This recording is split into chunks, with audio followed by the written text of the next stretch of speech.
2022 সাল থেকে 2025 এখন পর্যন্ত ইলেকট্রিক ছাড়াই জীবনযাপন করছে দক্ষিণ 24 পরগনার বজবজ 1 নম্বর ব্লকের অন্তর্গত বুইতা গ্রাম পঞ্চায়েতের 195 বুথের বাসিন্দা।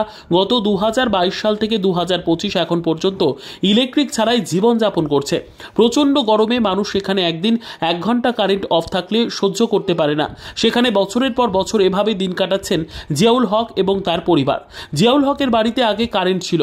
তিনি আগে বাইরে চাকরি করতে গিয়েছিলেন। কর্মসূত্রে বাইরে থাকার জন্য ইলেকট্রিক লাইনের অর্থ পরিশোধ করতে না পারায় ইলেকট্রিক কর্তৃপক্ষ তার ঘরের লাইন কেটে দিয়ে যায়। তিনি বাইরে থেকে ফিরে এসে ইলেকট্রিক অফিসে যোগাযোগ করেন এবং লাইন জোড়ার অনুরোধ জানান, কিন্তু ইলেকট্রিক লাইন এখনো জোড়া হয়নি।